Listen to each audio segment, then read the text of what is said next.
के लिए मैं कहना चाहूँगा कि उनको चुनाव आयोग के प्रति और भारत की चुनावी व्यवस्था के प्रति कितनी उनकी बुद्धिमत्तापूर्ण थिंकिंग है कि कश्मीर में चुनाव आयोग सही था, पंजाब में सही था, हरियाणा में गलत था, हिमाचल में सही था, उत्तराखंड में गलत था, फिर उत्तर प्रदेश में गलत था, बिहार में गलत था, बंगाल में सही था,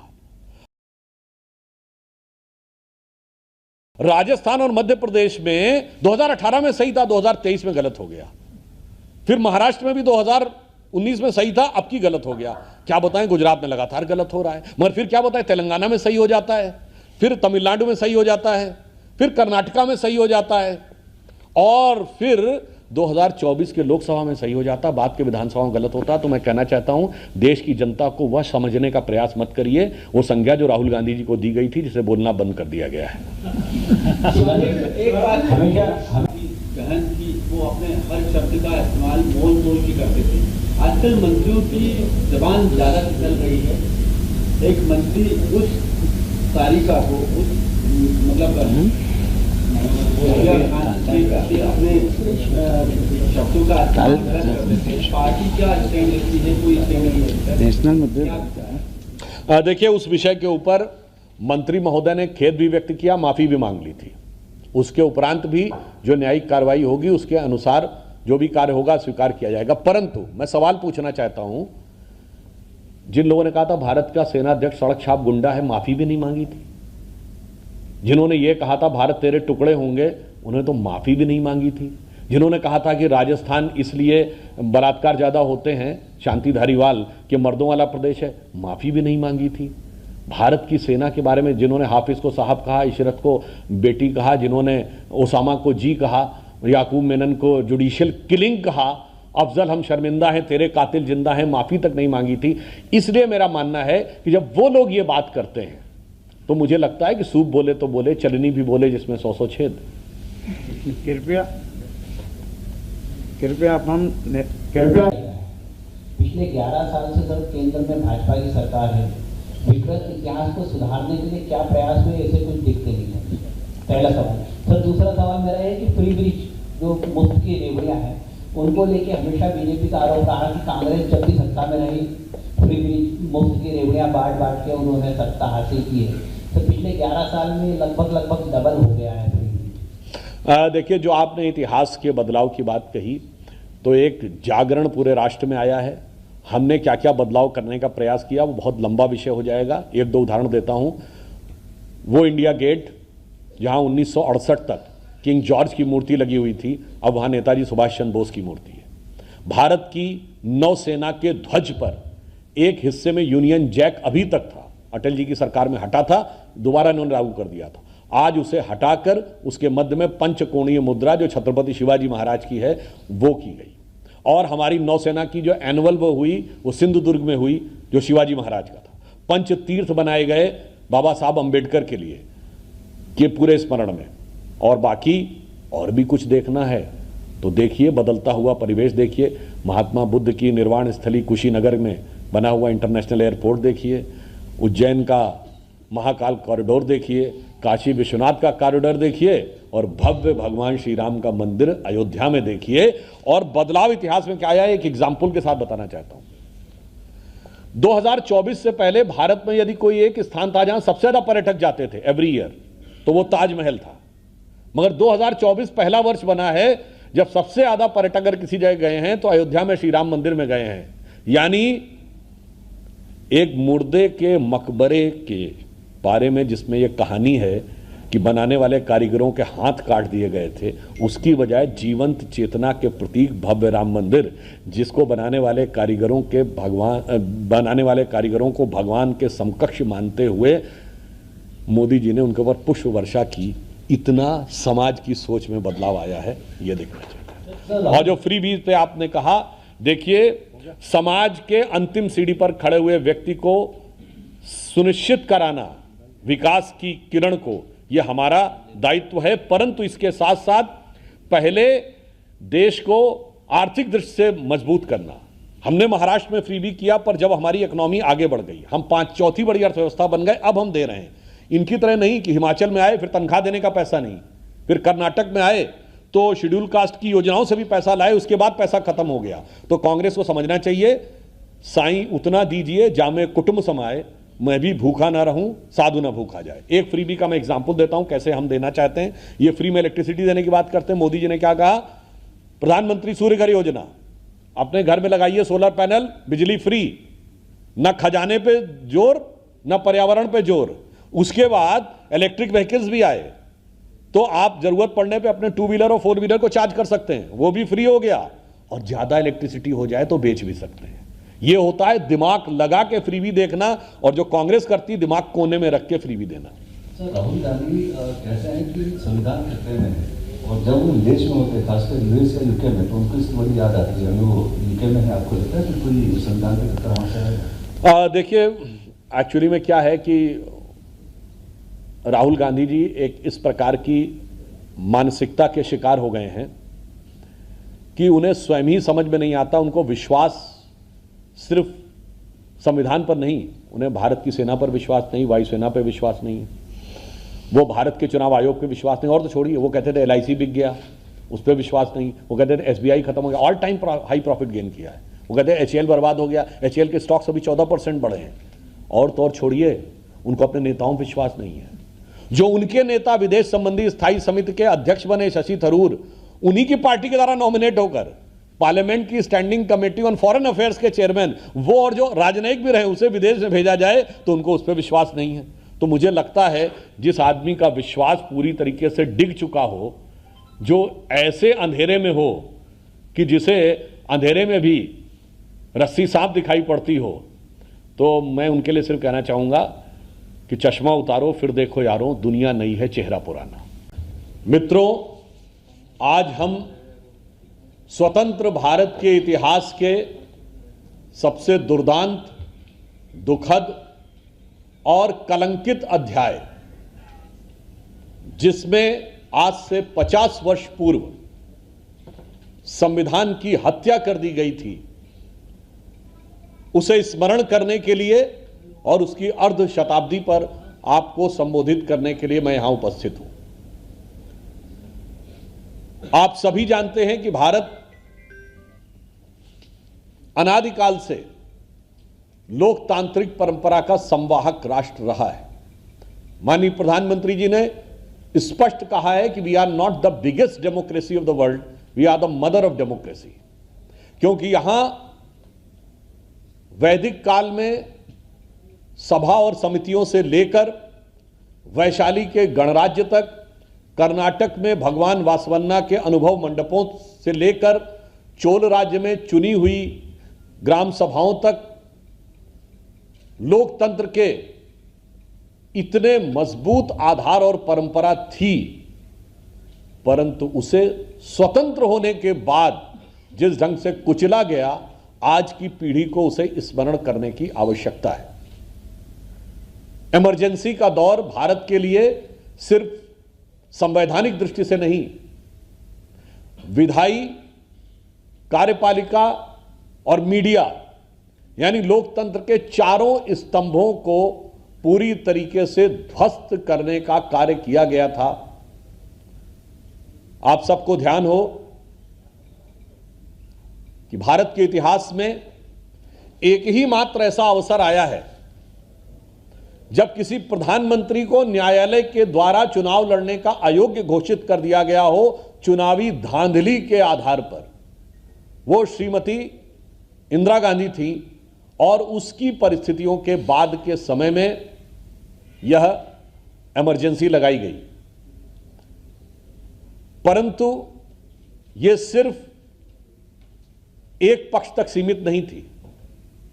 25वां संविधान संशोधन कार्यपालिका के अधिकारों पर नियंत्रण था, तो 39वें संविधान संशोधन में न्यायपालिका को प्रधानमंत्री के किसी भी कार्य की समीक्षा करने के अधिकार से वंचित कर दिया गया। मीडिया के साथ क्या स्थिति हुई कि हर खबर सेंसर होकर जाती थी।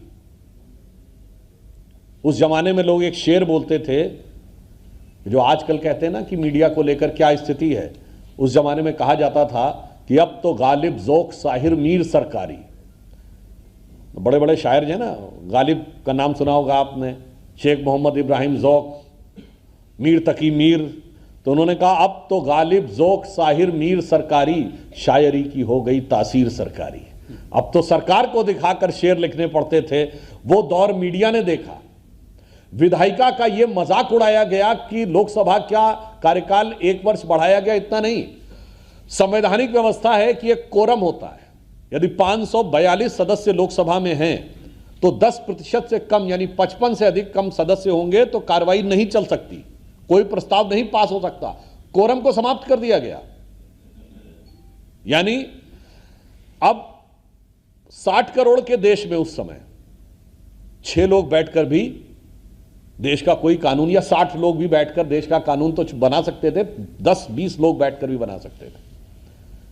तो संविधान की बहुआयामी हत्या जो उस कालखंड में हुई, और इससे बड़ी बात, जब हम यहां इंदौर की धरती पर हैं, जो पुण्य श्लोका महारानी अहिल्याबाई होलकर जी का पुण्य स्थान है और उनकी 300वीं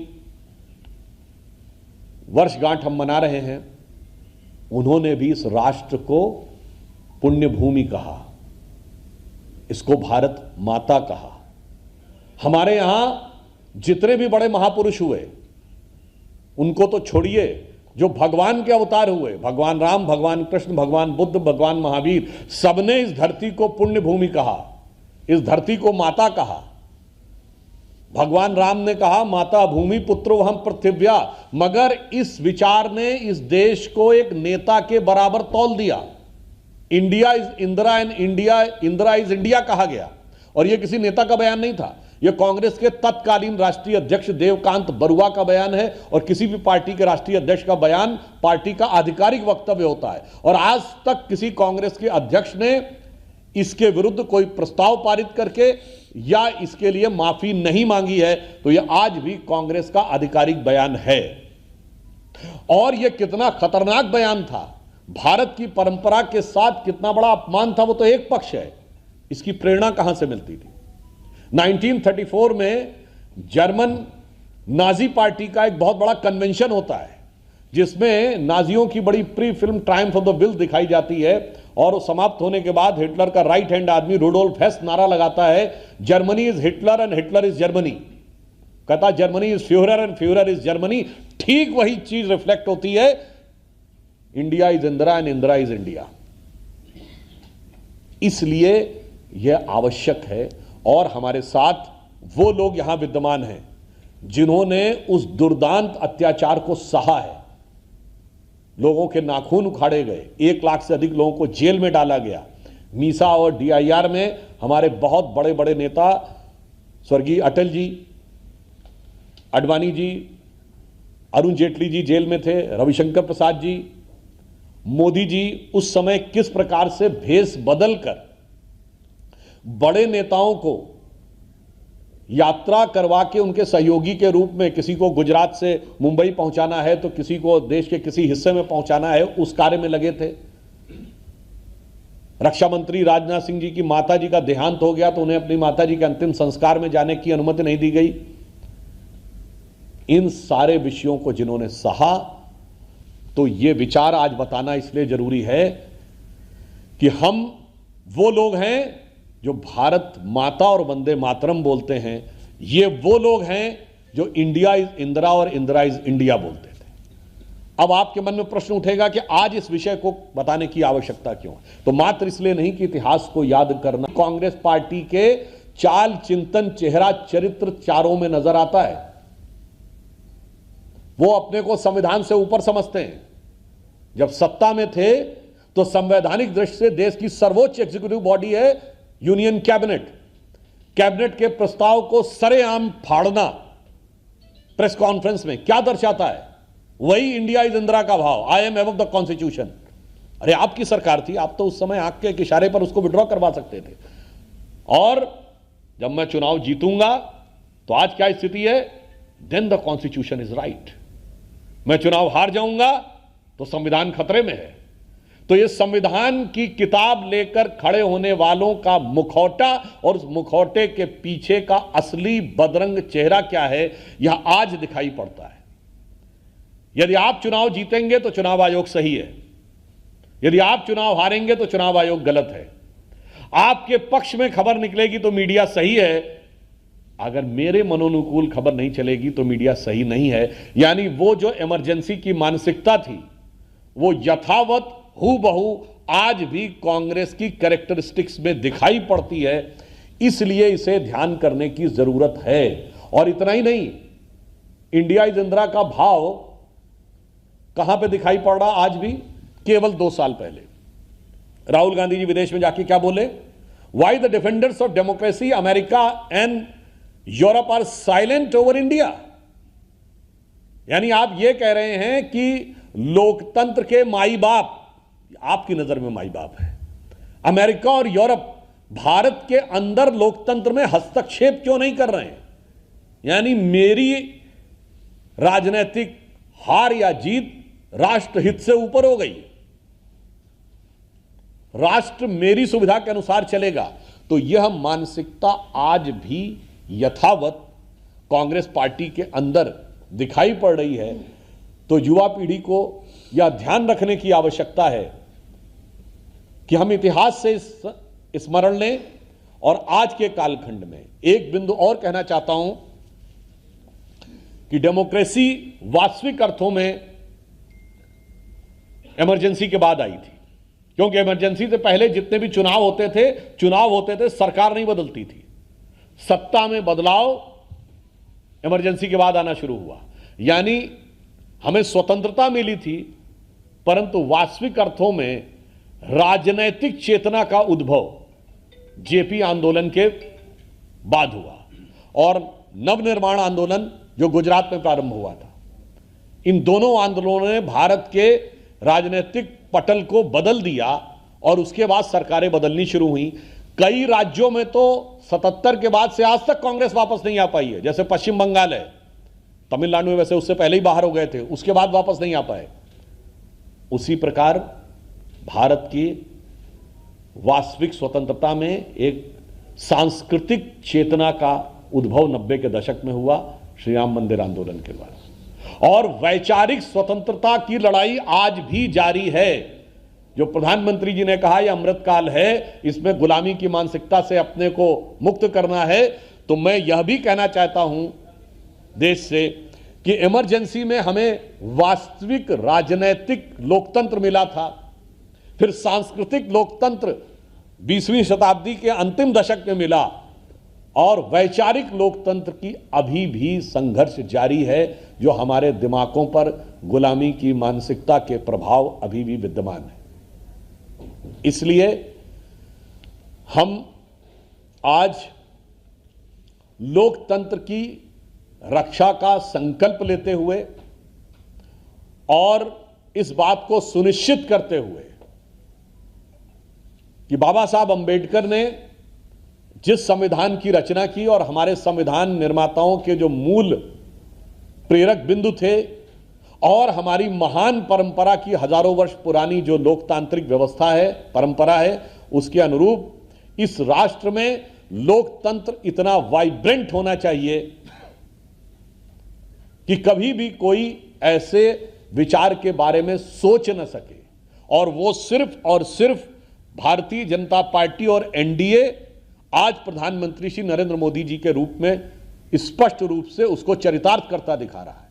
जहां इमरजेंसी में सारे नेताओं को, विपक्ष के बड़े नेताओं को जेल में डाल दिया गया था, वहीं हमारी सरकार आने के बाद दलगत भावना से ऊपर उठकर विपक्ष के जितने नेताओं का सम्मान किया गया है, चाहे सरदार पटेल की सबसे बड़ी मूर्ति बनाना हो अथवा कांग्रेस के नेताओं में प्रणब मुखर्जी जी, पीवी नरसिम्हा राव जी को भारत रत्न देना हो अथवा कर्पूरी ठाकुर जी को भारत रत्न देना हो और अनेक कांग्रेस के नेताओं को पद्म अवार्ड, एससी जमीर और तरुण गोगोई, यह दर्शाता है कि यह लोकतंत्र में वैचारिक विभेद के बावजूद यदि जिस किसी ने भी राष्ट्र के लिए योगदान दिया उसके साथ हम कैसे खड़े होते हैं, यह है लोकतंत्र की उदात्त भावना। और वो थी इमरजेंसी दर्शाती है और आज भी कांग्रेस की मानसिकता दर्शाती है, दूसरे दल तो छोड़िए, अपने दल का भी नेता अगर उनको लगे कि उनके हिसाब से नहीं बोल रहा है तो उसके विरुद्ध आलोचना ही नहीं, उसको बाहर का रास्ता दिखा देते। तो अंत में मैं सिर्फ ये कहना चाहूंगा कि हम पूरे राष्ट्र को यह स्मरण कराना चाहते हैं कि हम उस परंपरा के प्रतीक हैं भारत की राजनीति में। प्रधानमंत्री मोदी जी के नेतृत्व में आज हम उसे जीवंत रूप दे रहे हैं कि हे जन्मभूमि तेरे चरणों में हो समर्पित, मेरे जन्म जन्म के कर्तव्य कर्म सारे, आपातकाल आए कारा की यातनाएं, आपातकाल आए कारा की यातनाएं, सब सह लिया है जननी तब शक्ति के सहारे, हे जन्मभूमि तेरे चरणों में हो समर्पित, मेरे जन्म जन्म के कर्तव्य कर्म सारे। तो इसलिए आज संविधान की इस हत्या का स्मरण करें और भविष्य में कोई संविधान पर आघात न कर सके, इसका संकल्प लें। धन्यवाद। और इन दिनों मध्य प्रदेश में कांग्रेस एक बड़ा मूवमेंट चला रही है, वो ये कि ग्वालियर हाईकोर्ट कैंपस में अंबेडकर की प्रतिमा लगाई जाए। तो जो उनकी लेगेसी है अंबेडकर की, उसको क्या कांग्रेस रिगेन करने का प्रयास कर रही है? इसके लिए मैं कहना चाहूंगा डॉक्टर अंबेडकर की स्वयं जवानी क्या कांग्रेस ने उनके साथ किया, इसके लिए एक पुस्तक है, what Gandhi and Congress has done to untouchables. आप सभी लोग प्रबुद्ध हैं, उसे स्वयं पढ़िए। उसके बाद भी किसी को संशय हो तो डॉक्टर अंबेडकर के स्वयं के वॉइस में बीबीसी का उनके अपने जीवन के अंतिम चरण में शायद 1955 में दिया गया एक इंटरव्यू है, उसमें कांग्रेस के बारे में कैसे विचार हैं, क्या क्या कांग्रेस ने उनके साथ किया, या स्पष्ट। और मैं एक बात और स्पष्ट कर दूं, डॉक्टर अंबेडकर को सिर्फ चुनाव हराने के लिए कांग्रेस या नेहरू जी प्रचार करने नहीं गए थे। कांग्रेस ने चुनावी धांधली करके डॉक्टर अंबेडकर को हराया था। चूंकि यह इमरजेंसी भी चुनावी धांधली के बाद लगी थी, इंदिरा जी के ऊपर आरोप था और यह हाई कोर्ट ने कहा था कि चुनावी धांधली पे वो जीती हैं। यह मैं क्यों कह रहा हूं, डॉक्टर अंबेडकर 1952 में अपना पहला चुनाव 14,000 वोटों से हारते हैं और 74,000 वोट इनवैलिड किए जाते हैं। 14,000 से वो हारते हैं, 74,000 इनवैलिड किए जाते हैं। यह है जनवरी 1952। और यह मैं सब प्रमाण बोल रहा हूं, 16 जनवरी 1952 को जवाहरलाल नेहरू एडविना माउंटबेटन को लेटर लिखते हैं लखनऊ से। यह selected words of Jawaharlal Nehru में अवेलेबल है, संभवतः वॉल्यूम 17 में। उसमें वो क्या लिख रहे हैं कि बॉम्बे प्रोविंस में, या तो ये बॉम्बे प्रेसिडेंसी कहलाता था, our success has been much greater than what we expected. और आगे लिखते हैं, but Ambedkar has lost, Ambedkar has been out. उस पर प्रसन्नता दिखा रहे हैं। और आगे क्या बोल रहे हैं, वो कह रहे हैं socialist have joined hands with Ambedkar so they lost their repute. यानी जिसने डॉक्टर अंबेडकर से हाथ मिला लिया उसकी तो प्रतिष्ठा चली गई। आगे क्या लिख रहे हैं, बट डॉक्टर अंबेडकर है join hand with Hindu fundamentalist. ये तो नेहरू की जबानी है। और मैं क्यों कह रहा हूं, अप्रैल 1952 में डॉक्टर अंबेडकर ने न्यायालय में चुनावी धांधली की याचिका दायर की, जो भारत में चुनावी धांधली की पहली इलेक्शन पिटीशन है। तो जिसने चुनाव के लिए डॉक्टर अंबेडकर को राजनीतिक दृष्टि से नहीं, धांधली के द्वारा भी हराने का प्रयास किया। एंड सेकेंड थिंग, जब डॉक्टर अंबेडकर ने इस्तीफा दिया है, it was in October 52 on this Hindu code bill के ऊपर, लॉ मिनिस्टर के रूप में जब उन्होंने इस्तीफा दिया, उनको अपना इस्तीफा बोलने नहीं दिया गया। बाकायदा ये सदन की कार्रवाई में है कि वो एक सांसद थे जिन्होंने कहा कि इसका मतलब क्या होगा कि अंबेडकर जी को अपनी वक्तव्य नहीं पढ़ने दिया जाएगा। तो चेयरमैन क्या कहता है, हां, क्योंकि हमें डर है कि इन्होंने कोई ऐसी बात ना कही हो जो सरकार के लिए समस्या पैदा करे, तो ये लिखित में पहले दें, हम उसे पढ़ेंगे फिर तय करेंगे। भी नहीं कहा उसके बाद बोलने देंगे। तो डॉक्टर अंबेडकर गुस्से में उठे, उन्होंने कहा कि मैं ऐसी तानाशाही के आगे नहीं झुकूंगा, और उसके बाद बाहर जाके उन्होंने प्रेस में अपना लिखित वक्तव्य जारी किया जो अवेलेबल है। तो मुझे लगता है कांग्रेस के लिए मैं एक पंक्ति कहना चाहूँगा कि डॉक्टर अंबेडकर के साथ आपने जो किया है उसको आज आप कितना ढकने का प्रयास करें। एक दोहा होता है, बिगड़ी बात बने नहीं, लाख करो किनकोए, रहीमन बिगड़े दूध को मथे न माखन होए। तब मक्खन नहीं निकलने वाला, दूध फट चुका है आपका। सिद्धार्थ जी, सुधांशु जी, क्या कारण थे कि इंदिरा गांधी वापस सत्ता में आ गई? हाँ, उसका कारण यह था कि उस समय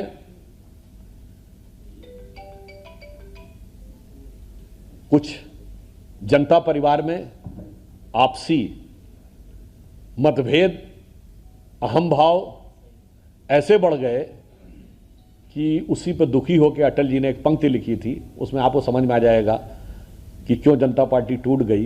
उन्होंने लिखा था, लगी कुछ ऐसी नज़र बिखरा शीशे सा शहर, अपनों के मेले में मीत नहीं पाता हूँ, गीत नहीं गाता हूँ, गीत नहीं गाता हूँ।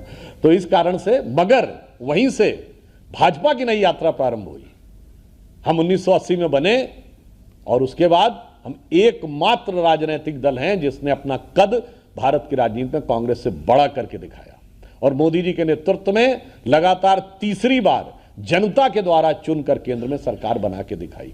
तो कभी कभी हो सकता है उन्होंने, कांग्रेस ने सोचा हो कि हमने जनता पार्टी तोड़वा दी, बहुत कर दिया, परंतु उसमें से भगवान ने हमारे लिए मार्ग प्रशस्त कर दिया। सुधांशु जी, इधर मैं राजेंद्र। अच्छा, आप बोलने वालों को शर्म आएगी, तो आप ऐसा क्या करने वाले हैं? हम नहीं करने वाले हैं, टेक्नोलॉजी ये करने वाली है। बताता हूं कैसे। आज टेक्नोलॉजी डिजिटल लेवल पे है, तो डिजिटल सेटअप चलता बाइनरी पे 0101। तो ऐसी लैंग्वेज जिसमें मात्रा पाई नहीं है, तो वो बड़ी सूटेबल है डिजिटल टेक्नोलॉजी के लिए। मगर टेक्नोलॉजी जिंदगी भर डिजिटल लेवल पे नहीं रहने वाली। Next emerging technology is voice command. जब वॉइस कमांड आता, आप बोलते हैं और टाइप हो जाता, जैसे जैसे वॉइस कमांड आगे बढ़ेगा तो क्या होगा, वो लैंग्वेजेस जिनकी फोनेटिक्स रिच हैं वो उभर कर सामने आनी शुरू होंगी। और जब फोनेटिक्स आएंगी तो उसके साथ साथ सोनोग्राफिक रिसर्च भी होगी, और हर वर्ड के अंदर क्या वाइब्रेशन है, वो वाइब्रेशन भी आने वाले 10 से 12 साल में। एआई आने के बाद जो 50 साल में रिसर्च होने वाली थी, वो 5 साल में सामने आने वाली है। तो भाषा की वैज्ञानिकता और भाषा की ध्वन्यात्मकता दोनों उभर के आने वाले हैं। जैसे संस्कृत, हिंदी और अन्य भारतीय भाषाओं की जो वैज्ञानिकता है, जो मैंने पहले भी बोला था, कहते हैं ना इंग्लिश में ABCD जानते हो, हिंदी में कहते हैं काका घाघा पढ़े हो क्या। तो जब आप काका गा बोलते क्या बोलते, का जबान यहां लगती, खा ग घा अंगा, आपके कंटूर के अनुरूप है। विज्ञान आगे बढ़ेगा तो जो लोग आज हम पे हंसते हैं, वो कल विज्ञान उन पे हंसेगा। कैसे? जो अमित शाह जी ने कहा, हवा में नहीं कहा है। 60 साल पहले कहते थे ना कि दुनिया चांद पे पहुंच गई, तुम गाय के गोबर पे पड़े हो, mechanise farming, chemical fertiliser use करो। आज क्या कह रहे हैं कि गाय का गोबर यूज करो। 60 साल पहले कहते थे ना फूल पत्ती से कोई इलाज नहीं होता, मेटासिन क्रोसिन यूज करो। आज क्या कहते हैं, हर्बल मेडिसिन यूज करो। 60 साल पहले कहते थे ना कि पेड़ को पूजना, जंगल को पूजना, ये सब प्रिमिटिव ट्राइबल सिविलाइजेशन है। आज क्या कह रहे हैं, इन्वायरमेंटल वो। तो इसीलिए आप चिंता मत करिए, वक्त भारत का आने वाला है, और भारत और भारतीयता को वो वैज्ञानिक मान्यता मिलने वाली है कि जो अवैज्ञानिक होगा उसको अपने आप शर्म आएगी। इधर हत्या हुई है, पर क्या आज की तारीख में जब विपक्षी नेताओं के खिलाफ केंद्रीय जांच एजेंसियों का दुरुपयोग हो रहा हो, लगातार छापे पड़ रहे हों दूसरे नेताओं पे, आपकी पार्टी के लोग विपक्षी विधायक की खरीद फरोख्त करते हैं MP में, महाराष्ट्र में, उदाहरण है सामने, तो क्या वो संविधान की हत्या नहीं है? जो आपने बात कही, संविधान की हत्या आज कौन कर रहा है, मैं पहला उदाहरण आपको मीडिया के माध्यम से देना चाहता हूं। एक नहीं अनेक ऐसे लोग हैं, पत्रकार, यूट्यूबर, जिनको विपक्ष की सरकारों ने जरा सा विरुद्ध लिखने के ऊपर उनके खिलाफ बंद कर लिया, उन्हें जेल में डाल दिया। मैं विनम्रता और चुनौती से पूछता हूं, हम सबसे लंबे समय तक विपक्ष में रहे और 1977 के बाद अनेक राज्यों में हमारी सरकारें रहीं। अभी रिसेंट हिस्ट्री में 2004 से 14 के बीच में कितनी पूर्वाग्रहग्रस्त, कितनी एक पक्षी और कितनी षड्यंत्रकारी पत्रकारिता की गई। पर एक बताइए भाजपा का राज्य जिसने FIR बना के उस जमाने में किसी को अंदर किया हो। वही मानसिकता है आज विपक्ष की। अब जो आपने बात कही नेताओं के बारे में, तो मैं यह स्पष्ट करना चाहता हूं कि ये तो सदा सर्वदा से जेल और कचहरी के चक्कर काटते रहे। पिछले 40 साल की एक लोकसभा बताइए जब इन पार्टियों का कोई ना कोई नेता भ्रष्टाचार के किसी न किसी आरोप में कोर्ट कचहरी और जांच एजेंसियों के चक्कर न काटता रहा हो। यदि किसी को न ध्यान हो तो मैं बता देना चाहता हूं, सोनिया गांधी जी, राहुल गांधी जी 2013 में अक्टूबर में नेशनल हेराल्ड केस में दिल्ली हाई कोर्ट के कहने पे वो केस प्रारंभ हुआ, हमारी सरकार नहीं थी। कनिमोझी और ए राजा 2011 में जेल गए, हमारी सरकार नहीं थी। सुरेश कालमाड़ी 2010 में जेल गए, हमारी सरकार नहीं थी। शिबू सोरेन 2006 में जेल गए, हमारी सरकार नहीं थी। मधु कौड़ा 2008 में जेल गए, हमारी सरकार नहीं थी। मुलायम सिंह मायावती पे 2005 में केस दर्ज हुआ, हमारी सरकार नहीं थी। करुणानिधि 2001 में जेल गए, जयललिता 1996 में जेल गई, लालू प्रसाद यादव 1997 में जेल गए, नरसिम्हा राव पे आरोप 1994 में लगे, झारखंड मुक्ति मोर्चा रिश्वत कांड 1994 में हुआ, राजीव गांधी पे आरोप 87 में लगे, FIR 1990 में हुई। खाम में पर्ची फाड़े डाल रहे हैं हमारी सरकार के ऊपर। इसीलिए मैं कहना चाहता हूं, देखिए गांधी जी ने किताब लिखी थी माई एक्सपेरिमेंट विद ट्रुथ, आज राहुल गांधी कह रहे हैं माई एक्सपेरिमेंट विद अनट्रुथ। वैसे माई एक्सपेरिमेंट विद अनट्रुथ भी एक किताब है माइकल एंडरसन की लिखी हुई। तो मैं कहना चाहूंगा गांधी करते थे सत्य के साथ प्रयोग, और आज के गांधी करते हैं असत्य के साथ प्रयोग, क्योंकि दिमाग में है मोदी विरोध का भयानक मनोरोग। तनाव के बीच में राहुल गांधी की जो भूमिका रही उसको आप कैसे देखते हो? भारत को क्या उससे नुकसान हुआ कि स्टेटमेंट और उनके बयान उस समय आए? देखिए, भारत पाकिस्तान के वर्तमान समय के इसमें राहुल गांधी जी की भूमिका आज से नहीं, पिछले कई वर्षों से क्या रही है, इसका प्रमाण यह है, आप सब लोग मीडिया से जुड़े हुए हैं, पाकिस्तानी मीडिया में सबसे ज्यादा किस देश के नेताओं के बयान सुर्खियां बटोर रहे थे? चाइना के नहीं, रशिया के नहीं, किसी मुस्लिम देश के भी नहीं, न टर्की के किसी नेता के, न ईरान के नेता के, भारत के विपक्ष के नेताओं के बयान हाईलाइट हो रहे थे।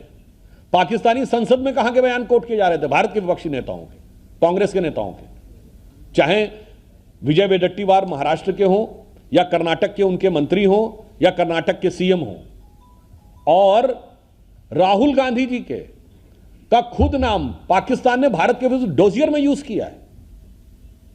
और ये आज की बात नहीं है महोदय, पाकिस्तानी सेना के सेनाध्यक्ष को गले किसने लगाया था?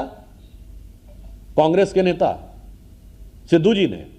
पाकिस्तान जाकर किसने कहा था मोदी को हटाने में मदद चाहिए? मणिशंकर अय्यर ने। तो मुझे लगता है, और राहुल गांधी जी ने तो जो काम किया है वो पाकिस्तान और पाकिस्तान की सेना से बढ़कर किया है। उन्होंने मोदी जी के लिए जो सरेंडर शब्द का प्रयोग किया, यह तो पाकिस्तान की सेना ने नहीं कहा कि भारत ने सरेंडर कर दिया, यह तो नवाज शरीफ ने नहीं कहा, शहबाज शरीफ ने नहीं कहा कि सरेंडर कर दिया, यह ख्वाजा आसिफ जो रक्षा मंत्री उन्होंने नहीं कहा, और तो छोड़िए आतंकवादी मौलाना मसूद अजहर और हाफिज सईद ने नहीं कहा। तो मुझे लगता है पाकिस्तान की सेना, सरकार और आतंकवादियों से ज्यादा बड़े मुहाफिज बनने की कोशिश में राहुल गांधी जी आज उस मुकाम पर पहुंच गए हैं कि अगर इंदिरा जी स्वर्ग से बैठकर देखती होंगी तो उनके मुंह से क्या निकलता होगा? बूढ़ा वंश इंदिरा जी का उपजा ऐसा लाल कि लुटिया सारी डुबो दई है, ऐसा किया कमाल।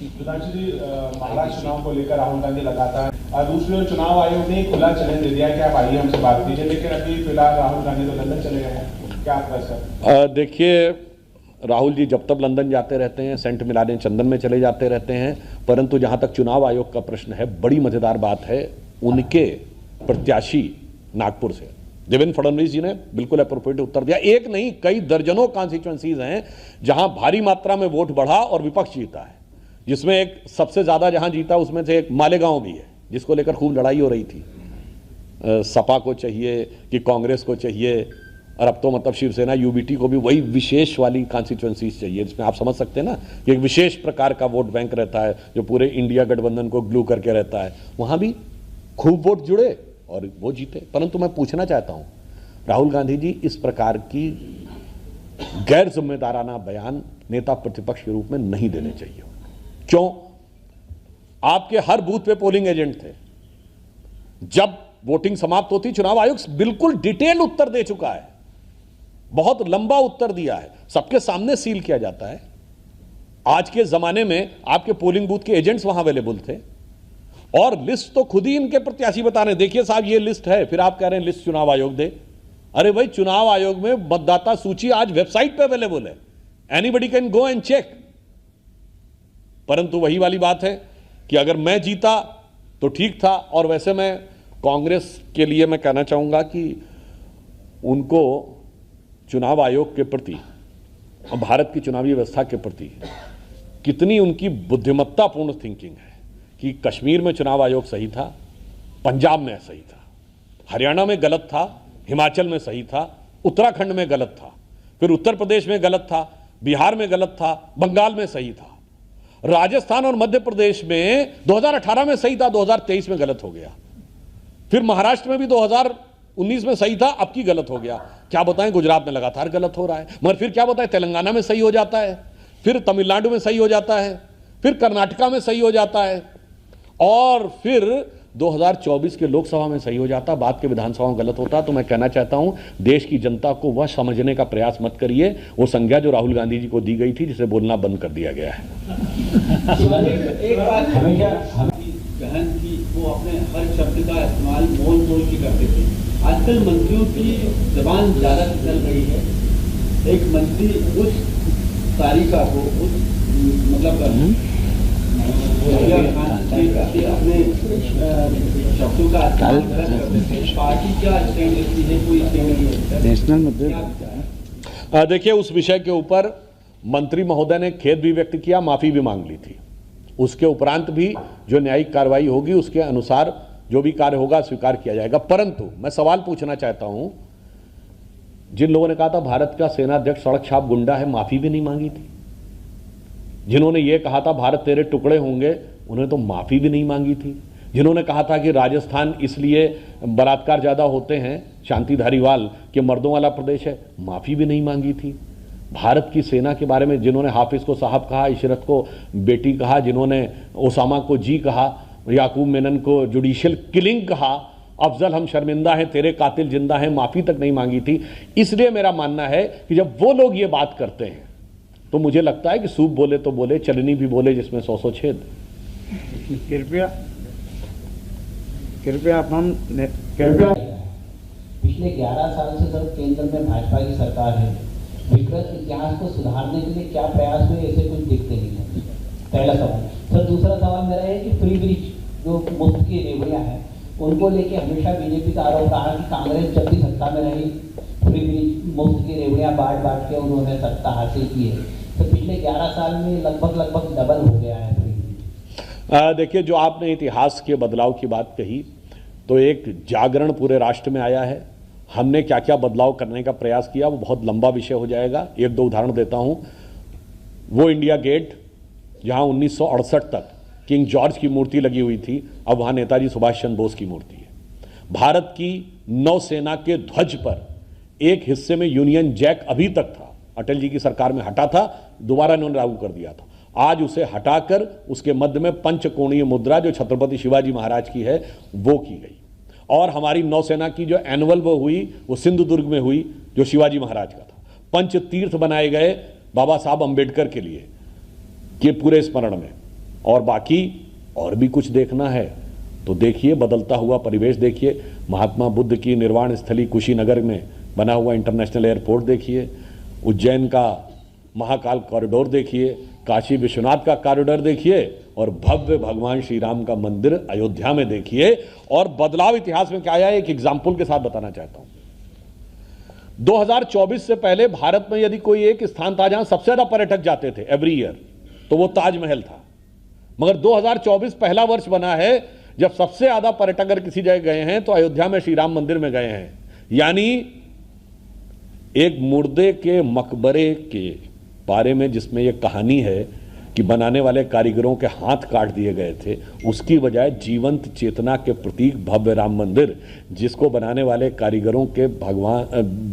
कारीगरों को भगवान के समकक्ष मानते हुए मोदी जी ने उनके ऊपर पुष्प वर्षा की। इतना समाज की सोच में बदलाव आया है, ये देखना चाहिए। और जो फ्री बीज पे आपने कहा, देखिए, समाज के अंतिम सीढ़ी पर खड़े हुए व्यक्ति को सुनिश्चित कराना विकास की किरण को, यह हमारा दायित्व है। परंतु इसके साथ साथ पहले देश को आर्थिक दृष्टि से मजबूत करना, हमने महाराष्ट्र में फ्रीबी किया, पर जब हमारी इकोनॉमी आगे बढ़ गई, हम चौथी बड़ी अर्थव्यवस्था बन गए, अब हम दे रहे हैं। इनकी तरह नहीं कि हिमाचल में आए फिर तनख्वाह देने का पैसा नहीं, फिर कर्नाटक में आए तो शेड्यूल कास्ट की योजनाओं से भी पैसा लाए, उसके बाद पैसा खत्म हो गया। तो कांग्रेस को समझना चाहिए, साईं उतना दीजिए जामे कुटुंब समाए, मैं भी भूखा ना रहूं साधु ना भूखा जाए। एक फ्रीबी का मैं एग्जांपल देता हूं कैसे हम देना चाहते हैं। ये फ्री में इलेक्ट्रिसिटी देने की बात करते हैं। मोदी जी ने क्या कहा, प्रधानमंत्री सूर्य घर योजना, अपने घर में लगाइए सोलर पैनल, बिजली फ्री, न खजाने पे जोर न पर्यावरण पे जोर। उसके बाद इलेक्ट्रिक व्हीकल्स भी आए, तो आप जरूरत पड़ने पे अपने 2 व्हीलर और 4 व्हीलर को चार्ज कर सकते हैं, वो भी फ्री हो गया। और ज्यादा इलेक्ट्रिसिटी हो जाए तो बेच भी सकते हैं। ये होता है दिमाग लगा के फ्रीबी देखना, और जो कांग्रेस करती दिमाग कोने में रख के फ्रीबी देना। सर, राहुल गांधी कैसे हैं कि संविधान खतरे में है, और जब वो विदेश में होते हैं खासकर यूएस या यूके में, तो उनको इसकी बड़ी याद आती है। वो यूके में है, आपको लगता है कि कोई संविधान का खतरा वहां से आएगा? देखिए, एक्चुअली में क्या है कि राहुल गांधी जी एक इस प्रकार की मानसिकता के शिकार हो गए हैं कि उन्हें स्वयं ही समझ में नहीं आता। उनको विश्वास सिर्फ संविधान पर नहीं, उन्हें भारत की सेना पर विश्वास नहीं, वायुसेना पर विश्वास नहीं है, वो भारत के चुनाव आयोग पे विश्वास नहीं। और तो छोड़िए, वो कहते थे LIC बिक गया, उस पर विश्वास नहीं। वो कहते थे SBI खत्म हो गया, all time high profit gain किया है। वो कहते हैं HAL बर्बाद हो गया, HAL के स्टॉक्स अभी 14% बढ़े हैं। और तो और छोड़िए, उनको अपने नेताओं पर विश्वास नहीं है। जो उनके नेता विदेश संबंधी स्थायी समिति के अध्यक्ष बने, शशि थरूर, उन्हीं की पार्टी के द्वारा नॉमिनेट होकर पार्लियामेंट की standing committee on foreign affairs के चेयरमैन, वो और जो राजनयिक भी रहे, उसे विदेश में भेजा जाए तो उनको उस पर विश्वास नहीं है। तो मुझे लगता है जिस आदमी का विश्वास पूरी तरीके से डिग चुका हो, जो ऐसे अंधेरे में हो कि जिसे अंधेरे में भी रस्सी सांप दिखाई पड़ती हो, तो मैं उनके लिए सिर्फ कहना चाहूंगा कि चश्मा उतारो फिर देखो यारों, दुनिया नई है चेहरा पुराना। मित्रों, आज हम स्वतंत्र भारत के इतिहास के सबसे दुर्दांत, दुखद और कलंकित अध्याय, जिसमें आज से 50 वर्ष पूर्व संविधान की हत्या कर दी गई थी, उसे स्मरण करने के लिए और उसकी अर्ध शताब्दी पर आपको संबोधित करने के लिए मैं यहां उपस्थित हूं। आप सभी जानते हैं कि भारत अनादिकाल से लोकतांत्रिक परंपरा का संवाहक राष्ट्र रहा है। माननीय प्रधानमंत्री जी ने स्पष्ट कहा है कि we are not the biggest democracy of the world, we are the mother of democracy. क्योंकि यहां वैदिक काल में सभा और समितियों से लेकर वैशाली के गणराज्य तक, कर्नाटक में भगवान वासवन्ना के अनुभव मंडपों से लेकर चोल राज्य में चुनी हुई ग्राम सभाओं तक, लोकतंत्र के इतने मजबूत आधार और परंपरा थी, परंतु उसे स्वतंत्र होने के बाद जिस ढंग से कुचला गया, आज की पीढ़ी को उसे स्मरण करने की आवश्यकता है।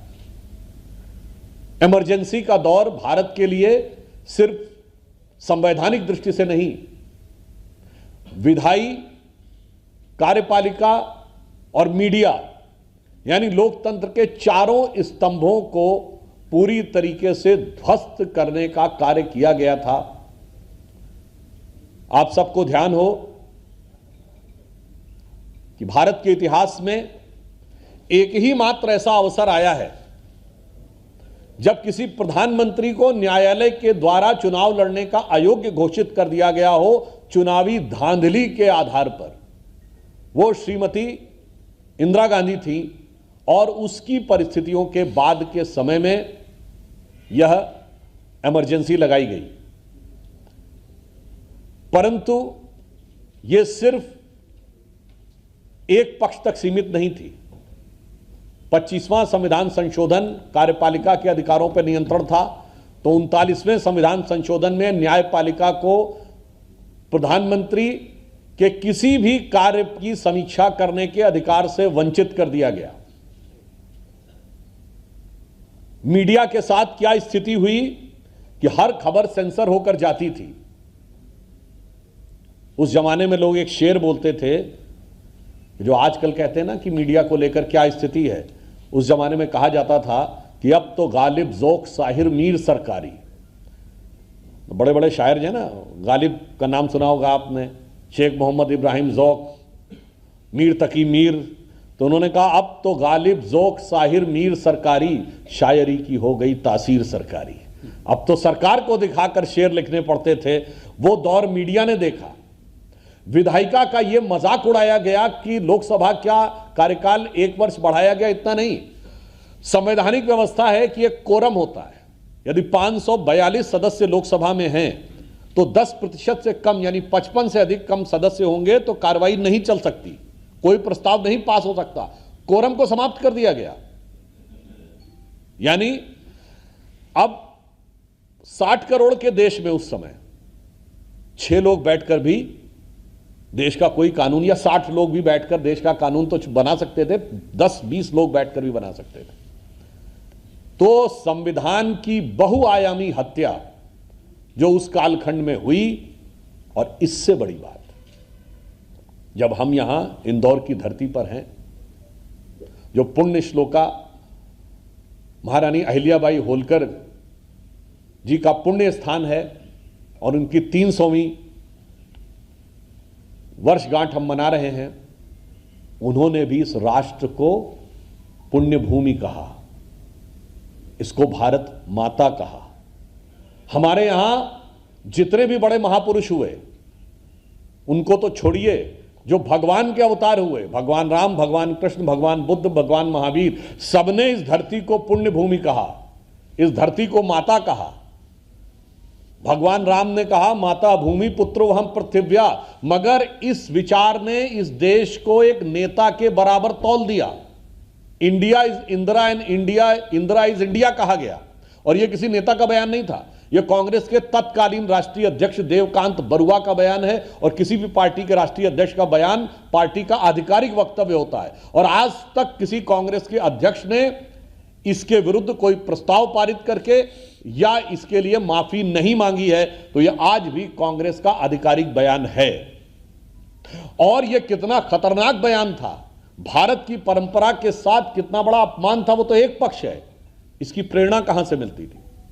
1934 में जर्मन नाजी पार्टी का एक बहुत बड़ा कन्वेंशन होता है, जिसमें नाजियों की बड़ी pre film Triumph of the will दिखाई जाती है, और समाप्त होने के बाद हिटलर का राइट हैंड आदमी रुडोल्फ हेस नारा लगाता है, Germany is Hitler and Hitler is Germany. कहता Germany is Fuhrer and Fuhrer is Germany. ठीक वही चीज रिफ्लेक्ट होती है, India is Indira and Indira is India. इसलिए यह आवश्यक है, और हमारे साथ वो लोग यहां विद्यमान हैं जिन्होंने उस दुर्दांत अत्याचार को सहा है। लोगों के नाखून उखाड़े गए, 1 लाख से अधिक लोगों को जेल में डाला गया। मीसा और DIR में हमारे बहुत बड़े बड़े नेता स्वर्गीय अटल जी, आडवाणी जी, अरुण जेटली जी जेल में थे, रविशंकर प्रसाद जी, मोदी जी उस समय किस प्रकार से भेष बदलकर बड़े नेताओं को यात्रा करवा के उनके सहयोगी के रूप में, किसी को गुजरात से मुंबई पहुंचाना है तो किसी को देश के किसी हिस्से में पहुंचाना है, उस कार्य में लगे थे। रक्षा मंत्री राजनाथ सिंह जी की माता जी का देहांत हो गया तो उन्हें अपनी माता जी के अंतिम संस्कार में जाने की अनुमति नहीं दी गई। इन सारे विषयों को जिन्होंने सहा, तो ये विचार आज बताना इसलिए जरूरी है कि हम वो लोग हैं जो भारत माता और वंदे मातरम बोलते हैं, ये वो लोग हैं जो इंडिया इज इंदिरा और इंदिरा इज इंडिया बोलते थे। अब आपके मन में प्रश्न उठेगा कि आज इस विषय को बताने की आवश्यकता क्यों है? तो मात्र इसलिए नहीं कि इतिहास को याद करना, कांग्रेस पार्टी के चाल चिंतन, चेहरा, चरित्र चारों में नजर आता है। वो अपने को संविधान से ऊपर समझते हैं।